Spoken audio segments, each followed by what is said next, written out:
All right, brand new Netflix series. Today we are talking The woman in the house across the street from the girl in the window next to her neighbor's yard with her dog, parallel to her mother's apartment on the second floor with plumbing issues. What is up, Flick fans? Welcome back to my channel. The woman in the house across the street from the girl in the window. That's the actual title. And today we're going to talk about this series and what kind of series it actually is. You get an idea, but once you start watching, maybe it goes in a different direction. If you guys are here and you want to support this channel, be sure to drop your thumbs up down below. We're talking all things Netflix this weekend. Already have a few reviews on this channel, but let's get into this one. Kristen Bell plays Anna, who is heartbroken, and every day is the same. She sits at home with her wine, staring out a window, watching life go by without her. But when a handsome neighbor, played by Tom Riley, and his adorable daughter move in across the street, Anna starts to see a light at the end of the tunnel. That is, until she witnesses a gruesome murder. Or did she? Now, if it wasn't evident by the title and the fact that we just got The Woman in the Window, was it last year, on Netflix? And that film, for me, you tried to do a lot, didn't quite get there, and we've seen countless films in this specific genre, and TV shows, I guess. But what this series is doing is clearly taking that, spinning it in a satirical direction, but still providing an elegant and somewhat well-done mystery along the way. And our hero slash unreliable narrator, because there are so many moments throughout this series where you don't necessarily know what's happening, even though you are being pointed as an audience in a very distinct direction. Kristen Bell is great in this show. No matter how you feel about how the mystery progresses, or if the humor is a little bit up and down, and we'll talk about all of those things, Bell plays it in a way that works perfectly. When she's spouting out lines that are clearly supposed to be on the nose, that are clearly making fun of things we have seen before. Keeping a straight face during these moments. Well, I guess that's what an actor's supposed to do, but she just does such a good job, and I loved her performance. It is way less over the top than the satirical films we used to see back in the day, like your scary movies. A couple of those worked really well,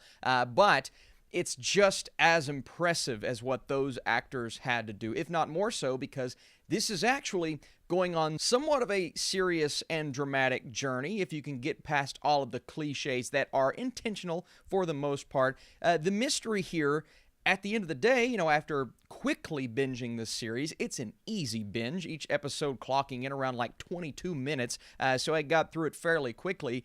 It ends up being a more compelling mystery than I expected it to be. And the funny thing is, that's a pun, is that the humor did not work quite as well with this series. Very dark humor at points. It's clearly going for that dark comedy vibe, but then at other points it's trying to be a full-on, take yourself kind of serious in the moment, dramatic mystery, and you have a spin every now and then that at points were predictable, but one thing I can say that's good about this show is there is an unpredictability with the plot. Every time the character of Anna sees something, you're trying to figure out, was that real? Is it something that she was actually witnessing, or did she have too much to drink? Or is her past coming back to haunt her? We get flashbacks there. We also get flashbacks with Tom Riley, this handsome neighbor, and there's a past that comes to light with his character after she forms a nice relationship with his daughter, who is also slowly starting to fill in some of that information. So all of these things happening, and even without the satire, that could be compelling with good writing. We've seen examples before on Netflix that haven't had the best writing, so the movie at the end of the day kind of falls flat. And you have almost those exact same character types making their way into this show, but with this show, anytime you get something on the nose, it almost feels completely intentional. She'll be spouting out monologues and start talking about something that is so ridiculous, but she's being so serious while she's saying it.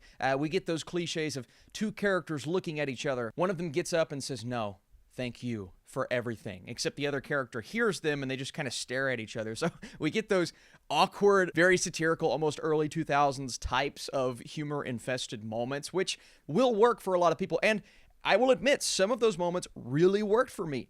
It's less when we're playing on what has come before and more when we're trying to give us these ridiculous character types that I had a problem with. And those moments of comedy just fell almost completely flat for me. We have a police detective who is likable at points, but at other times she's making such ridiculous decisions, and there are a lot of character traits from characters here that bothered me, like if This is being serious in the moment. Why would a character make that decision?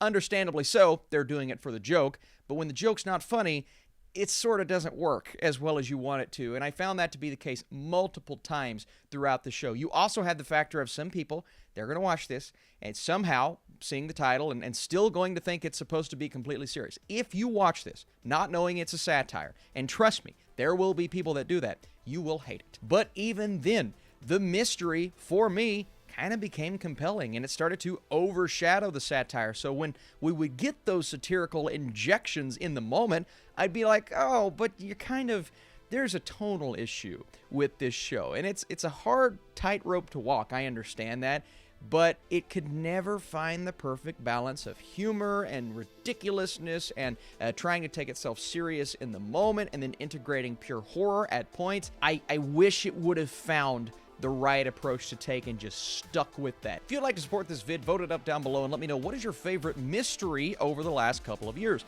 This is a tough tightrope to walk as the series is attempting to balance satire, drama, a mystery, and dark humor. It never fully finds its focus, but the standout moments make it easy to watch and an easy binge. That's why I'm going a 60% with my score. It's definitely one that has a lot to offer, and I'm curious to see what you guys think about it at the end of the day. But one thing is sure, she is awesome in the lead role, and this type of world is a world that I would like to live in more. Bring back the classic satire that we used to get. We haven't really gotten any great satire in a while. Regardless, thanks so much for watching. More Netflix reviews to come. We had a zombie series on the channel this morning. Go check out that video if you haven't. I'll see you guys soon.